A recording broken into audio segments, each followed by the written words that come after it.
వానాకాల పంటల సాగు లక్ష్యంగా ప్రతి ఏటా ఖరీఫ్కు ముందు ప్రొఫెసర్ జయశంకర్ తెలంగాణ రాష్ట్ర వ్యవసాయ విశ్వవిద్యాలయం రాష్ట్రవ్యాప్తంగా విత్తన మేళాను నిర్వహిస్తోంది. ఇందులో భాగంగానే ఈ ఏడాది కూడా నిర్వహించింది. రైతులకు నాణ్యమైన విత్తనం అందించాలనే ఉద్దేశంతో రాష్ట్రంలోని పరిశోధనా స్థానాలు 16 కృషి విజ్ఞాన కేంద్రాలలో ఈ మేళాను ఏర్పాటు చేశారు. వ్యవసాయ పరిశోధనా మండలి సంస్థలు ఐఐఎంఆర్, ఐఐఆర్ఆర్లతో పాటు వ్యవసాయ, ఉద్యాన, పశువైద్య శాఖలు ఇందులో పాల్గొన్నాయి. రాష్ట్ర వ్యాప్తంగా జరిగిన విత్తన మేళాల్లో 16 పంటల్లో 64 రకాలకు సంబంధించిన దాదాపు 12,000 క్వింటాళ్ల విత్తనాలను రైతులకు విక్రయించేందుకు అందుబాటులో ఉంచారు. వరిలో 28 రకాలు, మొక్కజొన్నలో 5 రకాలు, జొన్నలో 2, రాగిలో 1 రకం, కందిలో 8 రకాలు, మినుములో 1 రకం, పెసరలో 4 రకాలు, నువ్వు, ఆముదం, వేరుశెనగలో 1 రకం, సోయా చిక్కుడులో 4 రకాలు, పశుగ్రాసాల్లో 3 రకాలు, పచ్చిరొట్ట పైర్లలో 2 రకాలు ఉన్నాయి.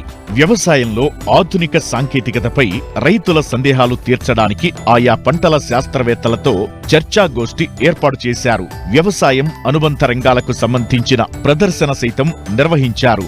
రాష్ట్ర వ్యాప్తంగా అన్ని పరిశోధనా స్థానాలు, కృషి విజ్ఞాన కేంద్రాలు, ఏరువాక కేంద్రాల్లో విత్తనాలను అందుబాటులో ఉంచామని, రైతులు ఆందోళన చెందాల్సిన అవసరం లేదన్నారు ప్రొఫెసర్ జయశంకర్ తెలంగాణ వ్యవసాయ విశ్వవిద్యాలయం రిజిస్ట్రార్, పరిశోధన సంచాలకులు డాక్టర్ పి రఘురామిరెడ్డి. సరైన విత్తనాలు, మేలైన యాజమాన్య పద్ధతులు పాటిస్తే రైతులకు మంచి దిగుబడులు, ఆదాయం వస్తుందన్నారు.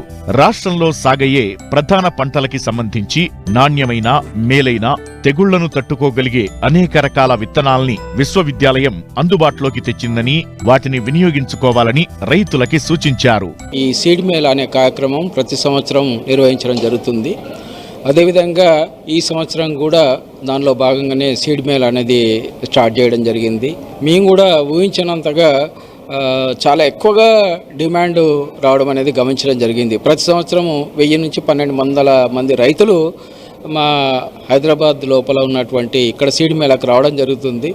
కానీ ఈ సంవత్సరం చూసుకున్నట్లయితే ఇప్పటికే 2500 పైన రిజిస్ట్రేషన్లు అనేది జరగడం జరిగింది. వివిధ రీసెర్చ్ స్టేషన్లో కానీ కేవీకేలో కలిపి 16 పంటల లోపల 67 రకాలను విడుదల చేయడం జరిగింది. ఈ పంటల యొక్క విత్తనాలన్నీ కూడా రైతులకు హైదరాబాద్లో కొంత మరియు మిగతా ప్లేస్ లోపల కూడా మొత్తం కలిపి ఒక 12,000 క్వింటాల విత్తనాలను అందుబాటులో తీసుకురావడం జరిగింది.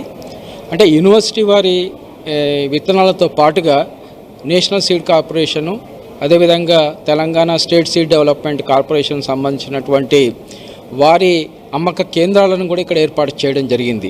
అదేవిధంగా ఐసీఆర్ ఇన్స్టిట్యూట్కి సంబంధించినటువంటి విత్తనాల కోసం కూడా ఇక్కడ సదుపాయం అనేది కల్పించడం జరిగింది. కాబట్టి అది బహుశా ఒక వారం నుంచి 10 రోజుల వరకు కూడా విత్తనము అందుబాటులో ఉంటుంది. అంటే మన దగ్గర విత్తనం అయిపోయేంత వరకు కూడా విత్తనాన్ని పూర్తిగా రైతులకు అందుబాటులో ఉంచడం అనేది జరుగుతుంది. విత్తన మేళాలో నాణ్యమైన ఫౌండేషన్ సీడ్ అందుబాటులో ఉండటంతో రైతులు భారీ సంఖ్యలో హాజరయ్యారు. అయితే విత్తనాలు కొద్ది మొత్తంలో ఉండటం, అందరికీ అందాలనే ఉద్దేశంతో ఒక్కో బస్తా మాత్రమే ఇస్తున్నారు. ఈ విత్తనాలను 3-4 పంటల వరకు విత్తన ఉత్పత్తి చేసుకుని వాడుకోవచ్చని శాస్త్రవేత్తలు చెబుతున్నారు. ఈ పులాస వ్యవసాయ పరిశోధన కేంద్రంలో విత్తన మేళా జరుగుతుంది. మరి ఇందులో వీళ్ళు ఇక్కడ తయారు చేసిన విత్తనాన్ని మరి మంచి నాణ్యతతోటి కూడిన విధంగా తయారు చేసి బ్యాగులు ఇవ్వడం జరుగుతుంది. మేము బయట ఎక్కడ ఏ షాప్లో తీసుకున్నా ఆ ప్రాసెస్ చక్కగా చేయక అందులో తప్పాతాలు రకరకాల నష్టాలు వస్తున్నాయి. మరి వీళ్ళు ఇంత మెరుగు చేసి మాకు మంచి నాణ్యమైన విత్తనం ఇస్తుందన్న ఉద్దేశంతో రైతులందరం ఇక్కడ ఈ కేంద్రం నుంచి తీసుకోవడానికి ముందుకు రావడం జరిగింది. మన ప్రాంతీయ వ్యవసాయ పరిశోధనా స్థానంలో విత్తన మేళా ఏర్పాటు చేయడం జరిగింది. మన ప్రాంతంలో వరి ప్రధానమైన పంట కాబట్టి దాన్ని దృష్టిలో పెట్టుకొని రైతులకు మనకు ప్రాంతీయ వ్యవసాయ పరిశోధనా స్థానంలో దొడ్డు రకాలు JGL 24423 అనే రకము, అదేవిధంగా సన్న రకాలలో మనకు JGL 27356 అనే రకాన్ని రైతులకు అందుబాటులో ఉంచడం జరిగింది. ప్రతి రైతు కూడా మనం 1 ఎకరానికన్నా సరిపడే సీడ్ ఇవ్వాలని నిర్ణయించుకోవడం జరిగింది. దానికి రైతులందరినీ కూడా వాళ్ళు సహకారాన్ని అందించడం అని కూడా కోరడం జరిగింది. దాని నాణ్యతతో పాటుగా ఈ రకాన్ని 2-3 సీజన్లు కూడా వాడుకోవడానికి వీలుగా ఉంటుంది.